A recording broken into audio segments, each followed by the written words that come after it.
Killing Zone is an early, but not quite early enough, 3D fighter featuring generic mythological monsters, questionable hit detection, and delirious game design. Everything about it feels totally fake, like a game you'd see kids playing in a cheesy sitcom. The UI, character models, stage visuals, music, and movesets are all equally banal and boilerplate.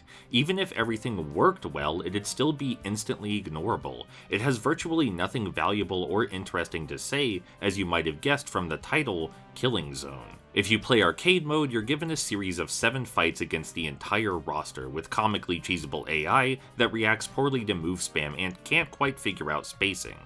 When your attacks aren't passing clean through your foes, you'll delight in watching them rapidly switch from one jerky animation to another. Your reward for victory is a very rote congratulations, empty of any personality or pomp.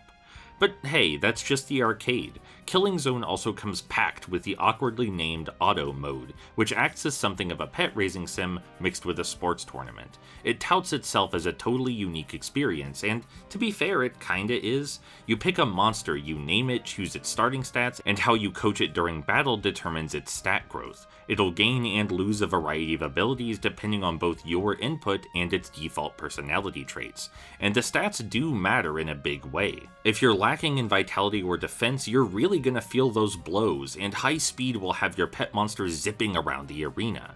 As you progress through auto mode, you also gain more commands to give it, and it grows better at listening to you. That all sounds pretty cool, right? Unfortunately, the systems which govern this mode are utterly arcane and inscrutable.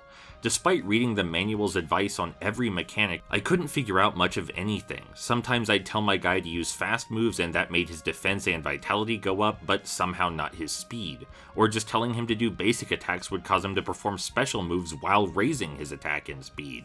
And when I told him to keep back and go in for grabs at opportune moments, I'd win way more often, but no stats would increase, and I'd lose attack, defense, and speed. I could only find one person who gave auto mode any attention, and high skill play just seems to involve rapidly switching commands so your pet will perform precise maneuvers and counter plays.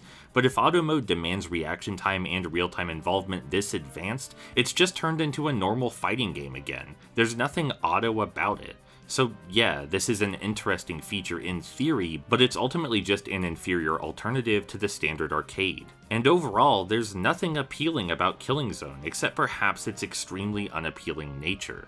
The game was plainly produced to capitalize on the 3D fighter craze of the mid to late 90s, and it shows. There's no apparent passion on display, and I'm hard-pressed to point out any positives. I still had a blast playing it, but only as a pure curiosity.